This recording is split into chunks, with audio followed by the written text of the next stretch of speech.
welcome back to our space. You already know how it goes. If you just see me for the first time, I am Oge. You don't go anywhere until you subscribe to this channel. And for my returning subscribers, I just want to say thank you for always coming back to see this girl and indulging me. Anyways, this is going to be a very long chit chat. I'll just start by saying it's been exactly 1 year. 1 year since I relocated to the United Kingdom. Today is making it 1 year, so I first of all want to hug myself and tell myself congratulations. And the funny thing is, when I was coming here, I told myself that I will be starting my YouTube channel. And guess what? It took me a whole year, 1 year to start. And I'm not trying to beat myself up or anything, because a lot has happened. I thought of starting my channel when I was moving and stuff like that, but I was handling a lot of things at the same time and I couldn't. I tried, but I couldn't. There's just a lot. This country is a lot. So if you don't take care, if you don't hold yourself, a lot of people go back, a lot of people give up. So I did not beat myself up. Yes, I did promise myself, I did promise God especially, that I was going to start my YouTube channel when I was moving, and I didn't. But I thank God, and I thank the people who have been supporting me. You know, I'm here 1 year later. God, how time flies. Back to the discussion of today. The things I have learned for 1 year of being in the United Kingdom. The good, the bad, the ugly. The things I wish I knew. The things I thank God I know now. Just a lot. And the things I'm learning. And the things that really make me angry. So everything. I was going to initially talk about my travel journey coming here, but I said I was going to talk about that in another video.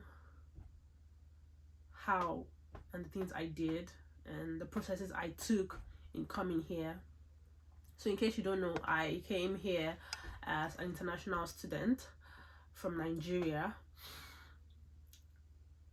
in 2022, and it's March already of 2023. 1 year later, I'm almost done with my course of study and I'm writing my dissertation now. So it's been overwhelming, it's been tasking, it's been a lot of things, but I thank God I have been able to go through all those processes and coming out a champion. So I'll just get right into everything that I've learned. Where do I start from? I think we'll start from the good, because it's always good to, be positive. You know the thing, I tried documenting my processes, everything that made me feel good about making this decision to relocate, everything. I learn every day. Every time you literally step out of your house, there's a new information coming to you, so you're like, what is this? So most times I have a diary, I just write things down, so I'm going to be reading from it. Okay, we'll start in from the good. Firstly, the United Kingdom is way different from where I come from. I'm Nigerian, and you know, where we come from is just time to visit your friends, there's time to chit chat, there's time to gossip, there's time to do a lot of things which we don't have here. And this is not supposed to be falling in the good part, but for me, I think it's good. I've not I've never been a person that enjoys, I'm not gonna say I don't enjoy the company of others, but wasting time, it annoys me.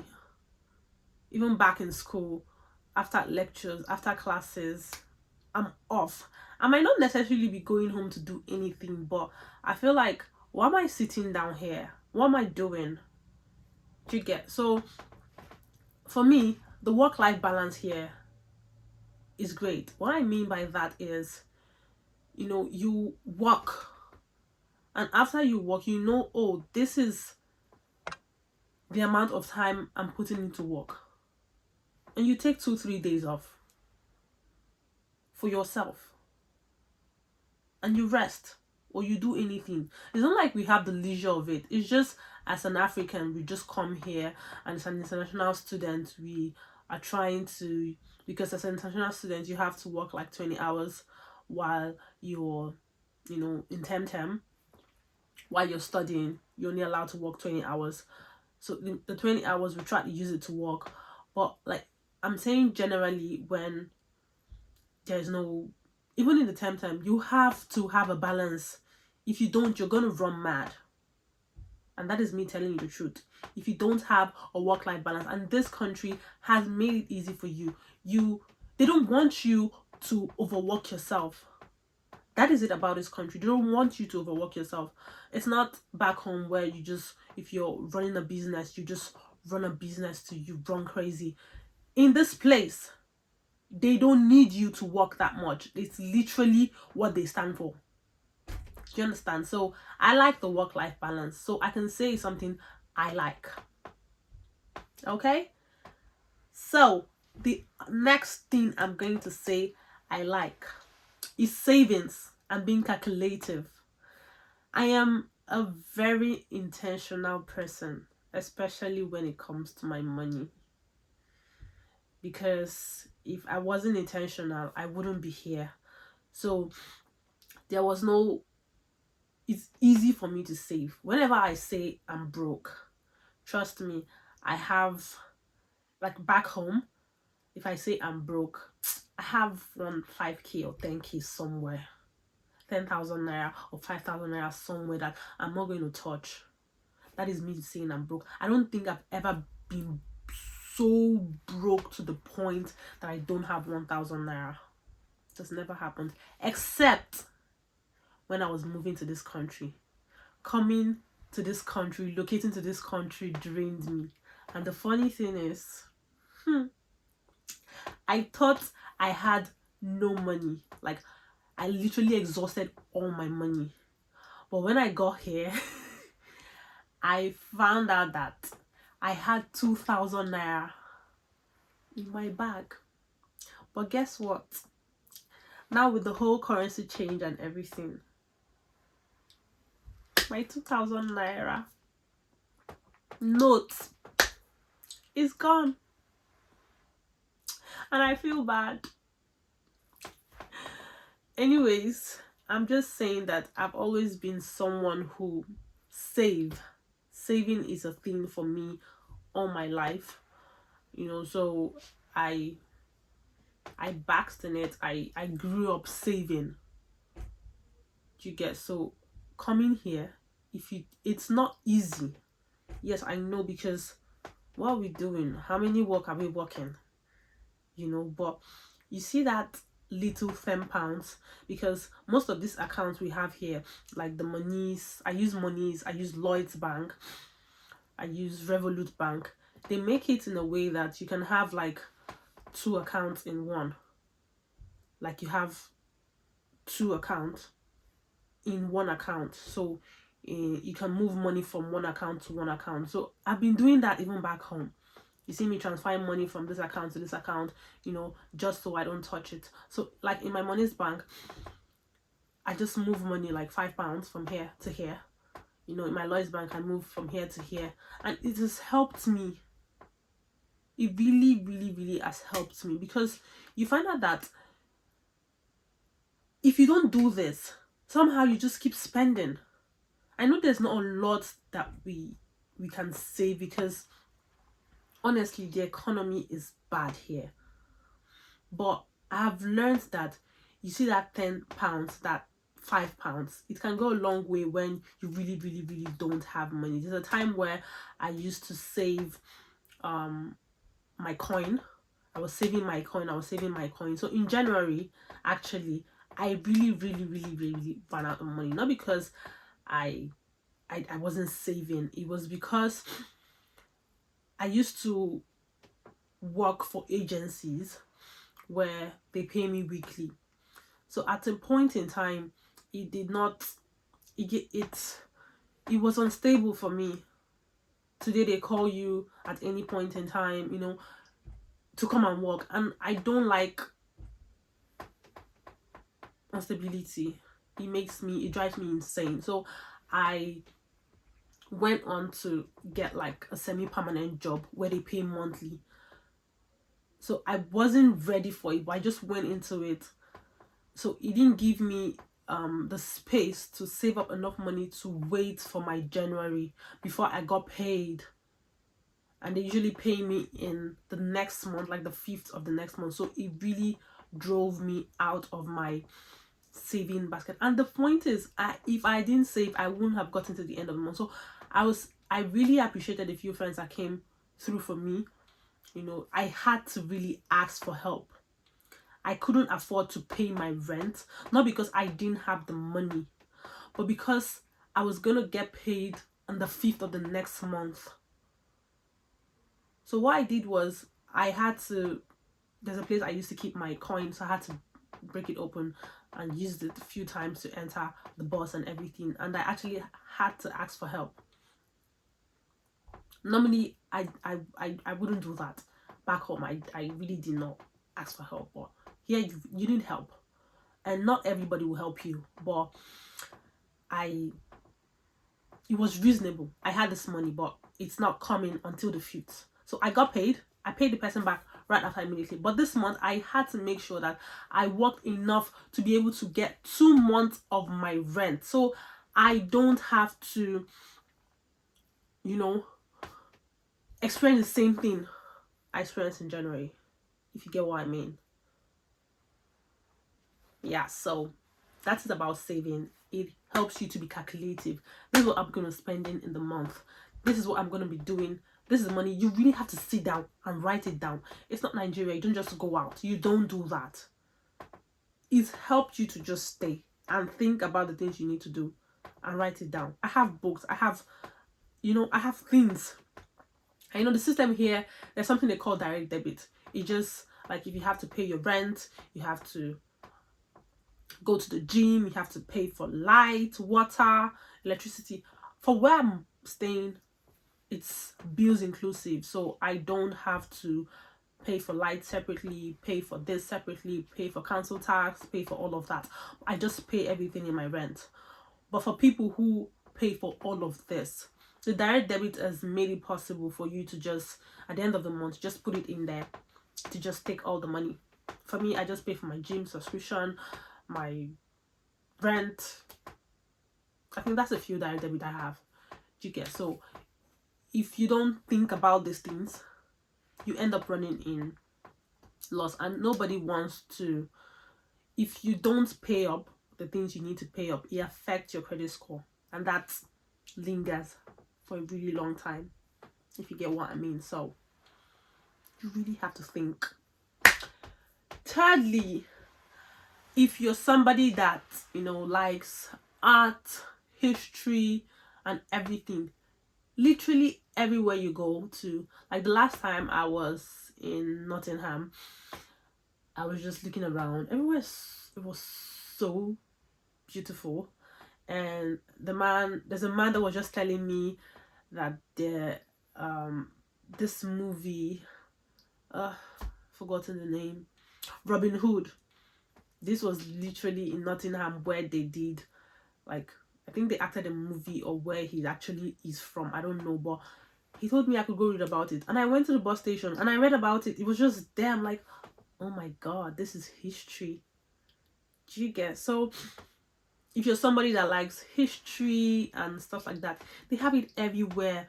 History of this place, the history of that place. You go here, you know what this is, because they have it written down. You go, you see buildings that are way, way, way, way, way, way, way older than you. You know, you just appreciate that these people like to keep legacy alive. So if you're kind of person that likes this, UK is for you.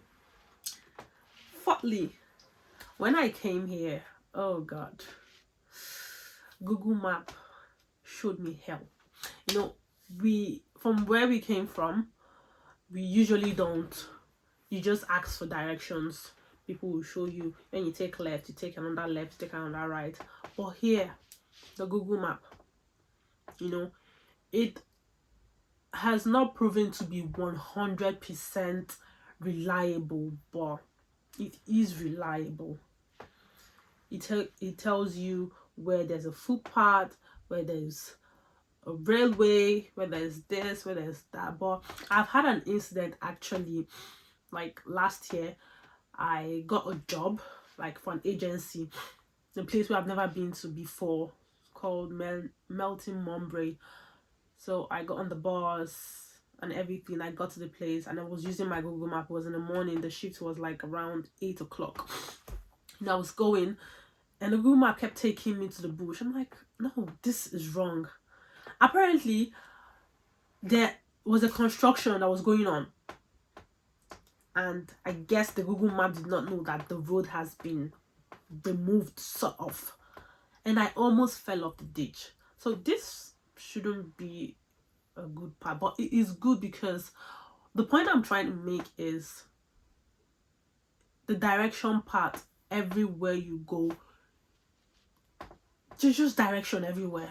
Anything. If there's a bus lane, you know it. There's a bicycle lane, you know it. There's a railway, you know it. There's a ditch somewhere, they're showing you. It's like they want you to be aware of everything. You get? So there's no reason to say I don't know, especially for those that are driving. If there's a bend, they tell you like minutes before you get there. So there's rarely ghastly motor accident. You get? Because there's direction for people that like coming in for the first time. When you go to the train station, the only thing is, you know, you might miss your bus and everything. You want to start looking at the map and everything, but it is there. So what I did was, when I came, I missed my way a few times, but I gave myself 1 hour every time I needed to go out. Now I know the way. Not every place is, but I give myself time to look at the map, look at the thing, and always ask the attendant. They are there to help you, you know, but there are directions everywhere, and that's what I love. So that's it. Another thing is amazingly how the whole of Europe is like in proximity. I've always wanted to travel. I've always wanted to see the world, especially Paris. I was going to go to Paris last year, and I kept telling myself, oh, I needed to finish paying my tuition, which I did. There wasn't time.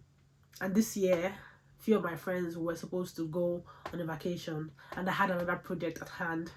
You know, there's never a good time to take a trip, but you need to take a trip if you want to take a trip. But I'm promising myself that after my school is done and the project I have at hand is done, I will try and visit Europe as much as I can. Everywhere is close to each other. Paris is just like less than an hour. You know, you can go to France, you can go to Italy, you can go to Montenegro, you can go to all those places. I will be visiting. I haven't visited, but I will be visiting. The last part, the security. Oh God, it still amazes me. You know, sometimes the first time when I was in London, I was going all the way to Leicester, so I have to wake up I have to leave the house like 4:30 in the morning, and I'm like, I'm not trying to shade anything or make anybody feel bad, but where I come from, ah, you dare not leave your house by 4:30 to go and do what? You know? Well, I left the house by 4:30 the first time I was coming to Leicester, or the second time, so I have to get the bus, because I have to take a bus, not a train, because if I was going to take the train, obviously I would have just left by 7 or so, but I was going to take the bus, and the bus is like 3 hours plus from London to Leicester, so I needed to leave early and get the bus, 7 a.m. bus. So I left by 4:30, and I was just walking. Somehow I would just keep looking, you know, to I was scared, but I just remind myself, I'm here, it's safe. I still have to watch my back. It's not like it's totally safe, because nobody's totally safe, but at least if you get mugged or something, there are security cameras, there are things, and who wants to steal your phone? Even the beggars on the street have phones, so I don't know if anybody's gonna steal your phone. Maybe they will, but I'm just saying it's not as bad as where I come from. You get, and I come back very late, like 11, 12 from work or something, and I'm walking home. I'm like, there are people everywhere. The street is lit up. Everything is, you know, so I still take my time to tell myself. And sometimes it gets so lit, I see shadows, and I'm like, oh, you're trying a black girl. But I have to remind myself that I am here, I am safe, and that's it, you know. So even if someone wants to rob you, just want to rob you. Nobody's just gonna come kill me for nothing. You get, unless, I don't know. That's it. So that is it for the good. Anyways, on to the bad. For wondering, what is so bad? Yeah, there are bad things, because wherever there's good, there's bad, and I feel like, honestly, there is a lot of advantage of being here, but the disadvantage, at some point, at a lot of points in my life here, I just thought, why am I here? Why? So firstly, being an international student here sucks. Yeah, hear me as I say, it sucks. Firstly, I'm not even going to talk about how bad the economy is here. I know we're running away from where I come from. The economy is bad. We know it. You know, but we're here in the pursuit of a better life, in the pursuit of a better education, in the pursuit of, you know, better everything that we don't have back home. Yes, the educational system here is good, but as an international student, we are at disadvantage. Firstly, we pay a whole lot. I personally, my school fees was about £14,600. Yes, I paid all of that. And you're not even going to talk about the extra things that came with, you know, that I will talk about in my other videos, and everything I spent coming here. But we paid a lot coming here, and we are not supposed to work 20 hours, like I said. during our term. You know, the advantage I got, and I would advise, which is something I'll talk about in another video, reasons why it's good to come in January, why the September intake is better, the advantage of being a January intake, the advantage of being a September intake, you know, disadvantage of both.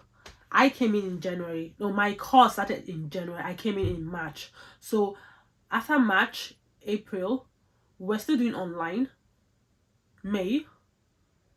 By May, we got break. So I was able to work a whole lot before September. So that period, I worked like a crazy person. Like, literally didn't take a break for 2 months straight. Every day. So I was able to pay my tuition on time. It is good you pay off your tuition because it takes a whole lot of weight from you, you know. But like, after paying all of that, what else? The time when you're supposed to work 20 hours, it is not enough. Things are expensive. I know they say, oh, you're supposed to have had this money before coming here. You're supposed to have the money to take care of yourself for this particular duration of your course study. But honestly, the money we calculated was, if you're in London, there's a certain amount. If you're in Leicester, if you were out of London, there's a certain amount. But things are more expensive than they calculated. Like, when I came here, for example, a packet of noodles, Indomie, when I bought it, was about, I think, £6 or £8. At some point, it skyrocketed to £14. I'm like, why? You know, the milk is the same thing. You know, the funny thing, if obviously I will be earning a minimum wage, which is about £10.50, and a doctor, for example, or a nurse would earn, I don't know, for the nurses I know, that agency nurses, £27-20. But when I go to a store to buy a pint of milk or 1 liter of milk, which is about £2 something, they sell it the same amount for me as a student and for the nurse or the doctor that earn higher than me. So there's no balance. So you can see that life is not balanced. So we are so much in disadvantage. It is really tough being an immigrant in this place. Honestly, especially an international student, it makes it seem like everything is against you. You're not supposed to do this, you're not supposed to do that. Another thing I want to say is, yes, they say the healthcare is free, but I paid for it. We did pay for IHS coming here, so it's not free technically. Maybe when, you know, we come into the system, we're not literally paying for it, but we're paying for it. We'll pay taxes, you know. And during my time when I was working full time, I paid a lot of tax. And yes, technically the IHS, the NHS is free, but we already paid for it before coming here, so it ain't free. And the system is so jam-packed because the people that on benefit, because we are not on benefit and we're not allowed any benefit. The people that have benefit are so much more than the people that don't. And they're always going to prioritize them over us. Unless you're having a very serious, I mean life-threatening problem. That is when the hospital will come through. But if you need to book an appointment, you are going to wait. Honestly, I tried booking an appointment when I came in April. Guess when my appointment was? February this year. I literally had to, because I already left London, so I had to cancel. Came to Leicester, and then rebooked another appointment and waited a while before I got seen. So I'm just saying, yes, it is free technically, but we pay for it. And you will get tired if, like, the last time the ambulance came, yes, I had those symptoms, but I was trying to live through it. But someone told me, you really, really need to call those people and probably exaggerate your feeling. But I wasn't exaggerating at that point, but I was feeling bad. I think I had gastritis and I had ulcer. So I didn't even know. And my period cramps was killing me. So I had the three things at the same time. I was at work and then a colleague had to call the ambulance. And it took them time before they came. And I was in the waiting area till the morning before they saw me. So you think calling the ambulance is going to make them, unless you're not breathing or you have blood gushing out, that's when they're going to take you seriously. But you're feeling pain inside and they can't see it. You are on your own. They will take you, but they're not going to do anything. And paracetamol they will give to you. And they will be looking at you until they know that you're better. And somehow, I don't know how this thing makes you feel. Somehow, their paracetamol is very strong here. It's very effective. You just feel better. And then you're looking like, was I not feeling pain before I called these people? You get. So, it's actually sometimes a waste of time. And if you decide you want to have an appointment, you might have to cancel your shift that day if you have a shift. And you don't even know. They might just call you up. Oh, this space is open. Are you willing to take it? And then you already booked shift. That's for people who work with agency and everything. You already booked shift. You cannot want to cancel your shift. Do you understand? So everything is just... That's why you come here. You have to be strong. And it's better you rest your body than fall sick. Honestly, since I came here, my health has been better. I think I've fallen sick like 3 times, except the normal nasal congestion, which I have now. Except that. And for this, I have taken two days off from work because of this. But when you're feeling down, you don't rest, it keeps accumulating, and it gets to the point where it breaks you. I didn't let that happen. I just, called in sick, and nobody's gonna query you. Nobody's gonna query you. You're not gonna get paid, but rest. So I think I've gone into it being good. I'm just saying that the healthcare system and being an immigrant here really sucks, and it's really hard. Should I even talk about the weather? See, I'm inside my house and it's cold. I had to open the window because too much heat. I've learned that too much heat can cause you to be sick, and then the cold is making you sick. What else do you do? My friend had to literally tell me that you are overcooking yourself, because I have an electric blanket that helps me, with the cold. But I on it to like 3. I'm cooking and the heater on it so that I don't want any atom of cold, because it is cold. The kind of cold that will prepare your body. Do you understand? So at that point, I started getting headache all the time. And imagine you're cold and then you're having headache all of the time. So I had to like balance it. So I put the heating on and also leave the window a bit on, a bit open. I mean, bless me. So I can have a balance. But the cold here is bad. You just have to dress for all the season. You understand? You wear something light, you wear your jacket. So when it gets like really hot inside, you put it off. But when you're outside, you have to be prepared. If you are not, and you see my hand gloves, hey, it's my best tool. My hand gloves and my head warmer. Those 2 things, don't even play with me with it. My ears are usually very cold. my hands, you feel like your hands are going to fall off. That's how cold it is. So it's very depressing. You just be angry.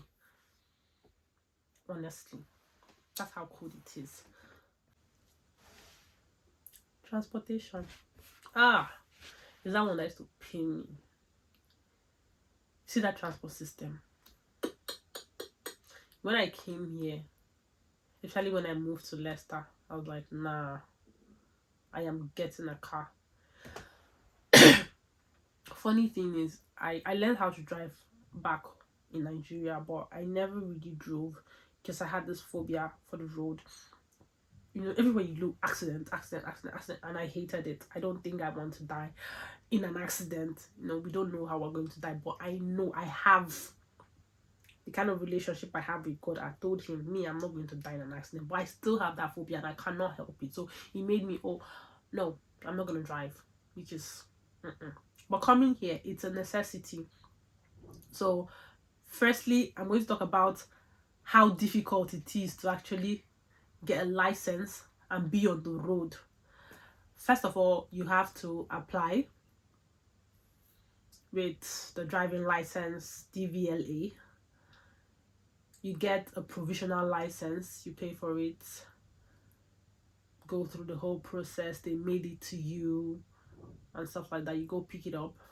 Secondly, you have to apply for your theory test. So the theory test comes in two. You have the multiple choice question and the hazard perception test. So the multiple question is just like 50, like the name sound, multiple choice question, 50 questions. You are allowed, the pass mark is 43. You're allowed to, it has A, B, C, so you just choose, you get. So it comes with that. After that, the hazard perception is just basically they show you hazards quickly and then you're just supposed to pick it and all fast. So that's how it is. So I applied. My first exam was in January. Yeah, I applied. I really read for it. I started reading from last year. I went for the exam and I thought I was going to like ace it in the first sitting, but I didn't, and I'm not beating myself up about it because you know they make it really impossible for you to pass. I don't know anybody who have just sat for it once and passed it. So I had 42 in my hazard perception. I had 37 in my multiple choice questions. So I had to rebook, paid another £23. Was it 26 or 23? I'm not sure. And I rebooked again, got another date. So I'll be writing it again. Funny thing, I'm not even studying for it now because I lost the zeal. Because you have to have an app, a separate app, which I paid £7 to study over 1,000 questions. No, 700 questions. But they're like 1,001 ways they can ask you questions. So they really want you to fail. After that, if you don't know how to drive at all, then you go pay an instructor to teach you. And they are not cheap. They are not cheap. So it is difficult before you now get that license. If you do anything, they are going to just take it away from you. Do not drunk drive. Do not overspeed. Do not from where you're coming from, when people are just driving like crazy person. It is good. I think that should be like a good thing because people will not kill you on the road. The insurance, the everything. That is a good part. But all this hard part just to get a license. And then the transportation system, especially another reason why I said I was gonna get a car was honestly, especially here in Leicester, is very unreliable. The first day I came here, I had an interview. I went early, but I ended up, if I hadn't gone, like, because I know myself and I try to live, for everything I'm doing, I try to live on time. And if I hadn't given myself that 30 minutes or 1 hour time beforehand, I would have gone late. You know, the bus, you just be standing, the bus will say, and the bus in the East Midlands, they are very unreliable. Not like London where buses just come every 5 minutes, 10 minutes. But here, 30 minutes, 15 minutes on a good day, 30 minutes on the weekend is crazy. And then the bus just goes round. You can see where you're going to, but you just go round. Pick, stop, pick, stop, pick, stop. Like, what is going on here? And it's annoying that people will know, oh, you know this is the money you want to use in time to. Why can't you just hold it? But you wait, the bus will stop. You start looking for the money. No, everybody there waiting for you. That's how it is. Once it has delayed, it will keep delaying before you know, cancelled. And you'll be like, it's happened so many times. It's unreliable and expensive, especially here in Leicester. At some point, you're like, why? I walked a lot and I lost weight, and it was like, I'm good. Why do I have to pay £3 what just for a 15 minutes journey? Haba. And if you keep entering transport, all your money will finish. The particular time I bought like a flexi ticket, you know, you can use it for 1 week. I thought I was going to be working, and guess what? I didn't get any shift, so £19 was wasted. In my life, I didn't even try it again. I'm like, any place that is less than 30 minutes, I'm working. I walk to school, walk back home. Unless I'm going for a far distance, I'm just gonna get the best thing, get a bike, because I had to learn how to ride a bike. I'm not saying driving the bike, and hopefully I will start soon, maybe in summer. I will definitely have to get a bike and ride till I can get my car, which is a necessity. But that, what else? Can I talk about the language barrier? People think that everybody that just comes to the UK wants to start forming funny, but it's not. I remember the first time I came, I wanted to ask someone for direction, and I was like, I want to go to Tottenham Hill. He was like, huh? I said, Tottenham Hill. I was like, huh? I was like, it's like I'm not talking very well. I don't understand. So I had to use an intonation, and then he understood what I was saying. So honestly, these people do not understand us. They don't. So we have to shape our mouth. Sometimes when you're talking to a colleague or something, you have to shape your mind. You have to put your intonation just the way they would sound, so they can understand. And over time, you just tend to talk like that. So it's not like, I know some people just want to form fun, but honestly, it's not. It's like the language barrier, they don't understand. You have to like use, and it actually helps your diction along the way. But honestly, there are people there, and especially this UK, they have different languages. It is, people in Birmingham don't talk like people from Liverpool. They don't talk like people, probably people in London. You know, they have different slangs, intonations. You know, especially the Irish people, they sound differently. Yes, they're all Europeans, but they're just different. So I'm gonna tell you for certain that there is language barrier. Yes, the good part is it helps you shape your intonation, but the bad part, they don't really understand. So you have to, sometimes it's discomforting. Yes, because you have to, and you cannot maintain it if it's not your sound. It's not your sound. You can't maintain it. Yes, I went to a good school. I learned how to speak good English, but the way you be speaking in yourself, you be when you're hearing yourself, you know, you'll be sounding so funny. Pardon my, it's crazy.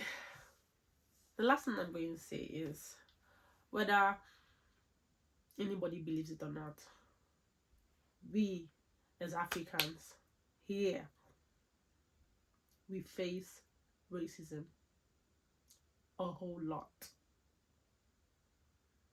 I am going to talk about my experience, a particular one, and it made me angry. You know, you see people, they just be smiling at you. They're just being polite, especially the English people. You just be walking around like, what's that? At a point, I keep smiling back, but at a point, I just stopped. You know, aside that, when I moved to Leicester, I was applying for a job from London because I didn't want to come here and be stranded. You know, my friend got me her agency. I was just trying to apply.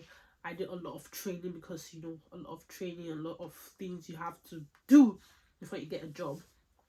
So I brought my papers and everything, my physical copies. And guess what? The woman, I don't know, there is nothing that you can tell me. How can you tell me that the papers, the trainings I paid over £300 for is fake, and is that I forged it? I don't know if other people do that, but why would I want to do that? And you cannot tell me it's not because I'm African. She would not tell a white person that. That is defamation of character. Honestly, it is. And I'm like, see, even if I don't mind not working, but I'm not going to work for these people. And I didn't work for them. You know, the whole thing was so annoying. We face a lot, and not even only from the white people, even from the other people, Indians, and sometimes the Chinese people, they speak their language, they're just always by themselves. The Indians, they just, especially the ones that are like white skinned, they just make you feel like, oh, they are more of white than we are. And I'm not trying to say everybody's the same, but I've seen it firsthand. So that is just my experience, and it happens to a lot of people at work, at everything. If you have your other experience, you can share. And I'm not saying this to make anybody feel bad, whichever denomination you are. I'm just saying this is my experience, and it actually exists. That brings me to what I wish I knew before coming here. For a fact, it might not be your experience, it might not be, you might not agree with this, but if we're being truthful, you will understand what I'm saying. Two is better than one. You know that phrase where they say two heads is better than one? United Kingdom. That phrase was made for this country. Whatever you're doing, if you're still in your home country and you're probably thinking of relocating, if you're married, good. If you're single and you're seeing somebody you see a future with, the point is, if you have somebody you see a future with, you guys can get married and come here, or apply together as partners and relocate.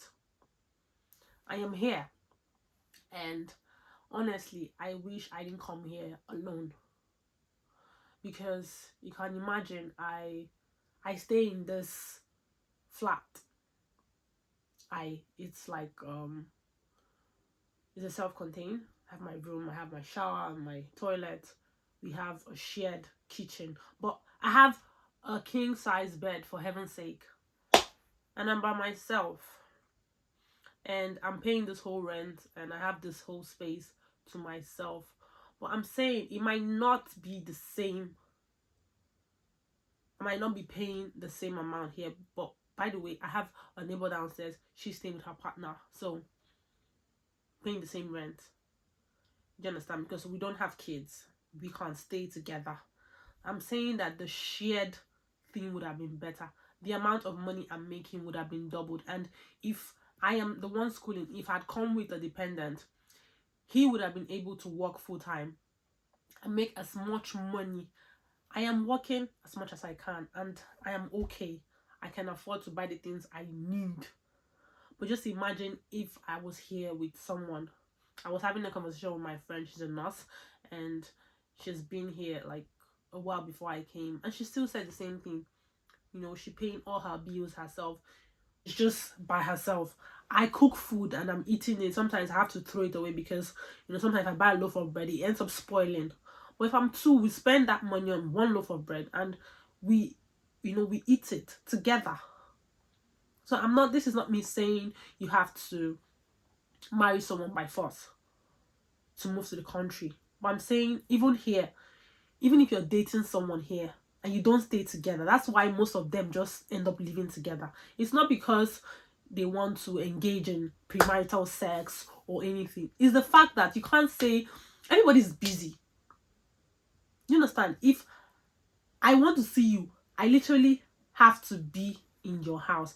My friend has her flat and we live in the same flat and we rarely see each other.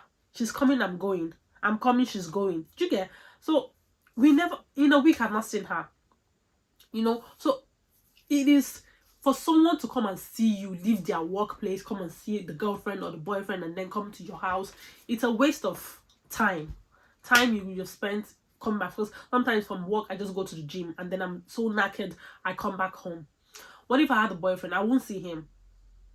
That's what I'm saying, even if he's here. So the best thing is that you're just moving together and they're just partners. Start paying the bills together. So the word two is better than one. And if the person is intentional, the person, you share the same dreams and you share the same, mindset, ideology. I don't see any reason why you're relocating here without the person. But if you say you want to do it by yourself, by all means, you come here and still find somebody. I'm telling you that even in this place, it is hard. Unless you have to join a community, maybe in the church and you have to just see like every Sunday, and then once you are getting serious, you're practically leaving your house and moving into that person. That's the only way you're going to see the person. So this is me just saying, whether you're in your home country, you're going to come here, my advice is, move together. But if you say you want to still come here, it is still hard getting a partner here. So that's just my 2 piece. That's basically what I wish I knew. But for the rest, I don't think I had any cultural shock, because basically this is my dream life. I've not been someone to party, go over here, go here. I've always been about my business. You get? If it's not making me money, it's not on my time. So I like work so much because I like money. So I'm always going to work, and I come home and my bed. I love my bed. You get? So if I would not, in Nigeria I feel bad because this person will say I'm not coming to visit them or anything. But here they know nobody's gonna fault you. Do you understand? So I'm happy. Like, this makes me happy. So this is the only thing I wish I knew before relocating. So this has been a great chit chat. I just want to say thank you for those of you that have stayed to the end of my video. I know it's not been easy, but you stayed, so thank you. And at this point, you have not subscribed. Why though? Why? Thank you so much for my returning subscribers. Thank you for subscribing now. Thank you for the comments you're going to leave, because we need to know if you're here already in the UK as an international student and I've said anything that you want to add to, put it in the comment section. And if you're coming here and you need to know, ask. When I was coming, I slept in the comment section. I slept on YouTube. So I feel like this is me trying to put it out there for others who are trying to come here.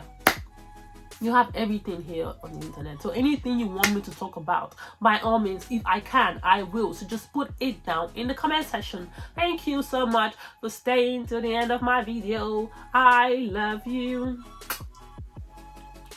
Bye. Till we see you later.